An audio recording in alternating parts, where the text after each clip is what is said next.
రమేష్ గారు, కార్తిక్ గారు, ఓకే మళ్ళీ మాట్లాడుకుందాం. హేమంత్ గారు వస్తాను. శేఖర్ గారు, హేమంత్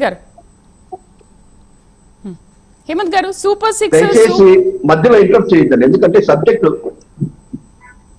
చెప్పండి. హలో చెప్పండి హేమంత్ గారు. మేడం దయచేసి సూపర్ 6 ఆల్మోస్ట్ ఆల్ కంప్లీట్ అయింది మేడం. నిరుద్యోగ వృత్తి ఒకటి ఖచ్చితంగా మేము నిరుద్యోగ వృత్తి ఇవ్వమండి. ఎందుకు చెప్తారంటే ఇంత ఓపెన్ గా మీకు ఎందుకు చెప్తానంటే మేము ఉద్యోగ కల్పనిస్తాము. మేము నిరుద్యోగ వృత్తి ఇచ్చి 1500 రూపాయలు నిరుద్యోగ వృత్తి ఇచ్చి అంతటితో ఆపేస్తామనే ఉద్దేశం కాదు. అది చాలా ఈజీ వర్క్ చేయడము. నిరుద్యోగ వృత్తి 1500 ఇవ్వడము పెద్ద విషయమే కాదు. కానీ మేము ఈ రాష్ట్రంలో నిరుద్యోగులకి ఉద్యోగాల కల్పించి వాళ్ళ పని వాళ్ళు చేసుకుంటూ, వాళ్ళు సోంబేర్లు కాకుండా వాళ్ళ ఉద్యోగాలు ఇచ్చి వాళ్ళ పని వాళ్ళు చేసుకుంటూ జీతం తీసుకోవాలి, కష్టపడి జీతం తీసుకునే ఉద్దేశంతోనే ఇప్పుడు రాబోయే ఉగాది తర్వాత కూడా 3600 డిఎస్సి మళ్ళీ ఇస్తున్నాము. మా దగ్గర ఆల్రెడీ మొత్తం లిస్ట్ ఉన్నది, ఏమేమి ఎక్కడెక్కడ ఇస్తున్నామని లిస్ట్ ఉంది. వీళ్ళు అభివృద్ధి చూసి ఓర్వలేక ఏది పడితే అది మాట్లాడుతున్నారు. అదొక సాగు దొరికింది మేడం. డిఎస్సి ఇవ్వట్లేదు, ఉద్యోగ వృత్తి ఇవ్వట్లేదు ప్రతిసారి అదే మాట్లాడతారు మేడం. అది కాదు, నేనే చెప్తున్నా, ఈరోజు చెప్తున్నా ఉద్యోగ వృత్తి ఇవ్వం. ఏదైతే యువతున్నారో యువతకి ఖచ్చితంగా ఉద్యోగ కల్పన మాత్రమే మా ధ్యేయము.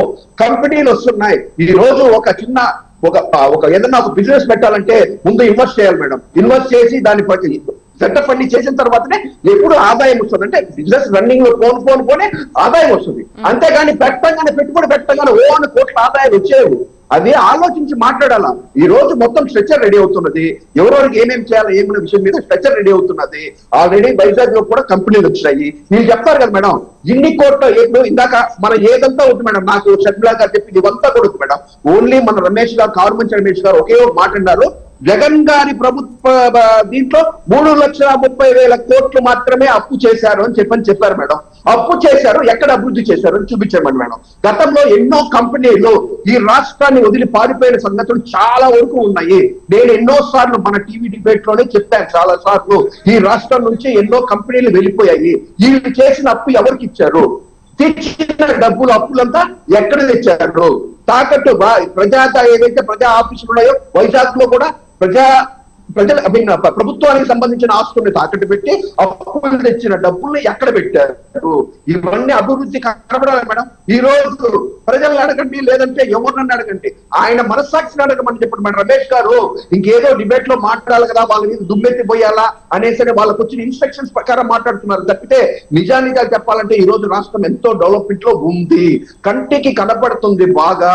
రోడ్లు డెవలప్ అవుతున్నాయి. పవన్ కళ్యాణ్ గారు తీసుకున్న శాఖలో విలేజ్ రూరల్ డెవలప్మెంట్ కావచ్చు, అటవీ శాఖ కావచ్చు.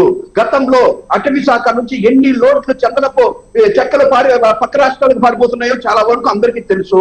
ఈ రోజు ఎక్కడ అవినీతి అన్యాయం అనేది జరగకుండా రాష్ట్ర ప్రజలకి జరగాల్సిన మేలు ప్రతి ఒక్కరు, ముఖ్యమంత్రి గారు కావచ్చు, డిప్యూటీ ముఖ్యమంత్రి కావచ్చు, అదే విధంగా లోకేష్ గారు కావచ్చు, ప్రతి ఒక్కరు రాష్ట్ర ముఖ్యమంత్రి గారి నుంచి కార్యకర్త వరకు రాష్ట్ర అభివృద్ధి కోసం పింఛన్లు ఇచ్చేటప్పుడు కూడా ప్రతి ఒక్కరు కార్యవర్గం పోయేసి ఎవరో పింఛన్లు ఇవ్వాలని సరే ప్రతి ఒక్కరు 1వ తారీఖు, ఒకవేళ 1వ తారీఖు ఆదివారం వస్తుందంటే 31వ తారీఖు శనివారం రోజే పింఛన్లు ఇస్తున్నారు. ఇవన్నీ అభివృద్ధి కాదా? మీకంటే కనబడట్లేదా? ఎందుకు మీరు మనస్సాక్షితో మాట్లాడండి. ఇలా లేనిపోయిన అబద్ధాలు మాట్లాడే దాని వల్ల మీరు ఏం మెసేజ్ ఇవ్వాలనుకుంటారు రాష్ట్ర ప్రజలకి? ఒకవేళ మీరు ఏదైనా రాష్ట్ర ప్రజలకి మెసేజ్ ఇవ్వాలనుకున్నా అది అబద్ధమని తేటతెల్లం అయిపోతుంది. ఎందుకంటే రాష్ట్ర ప్రజలకి కన్ను విందులుగా కనబడుతుంది.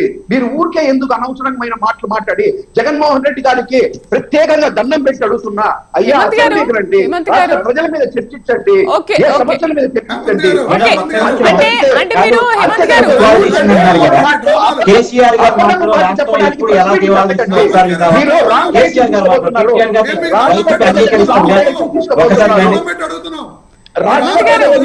రాష్ట్ర ప్రజని రాంగ్ డైరెక్షన్ తీసుకోబోతున్నారు.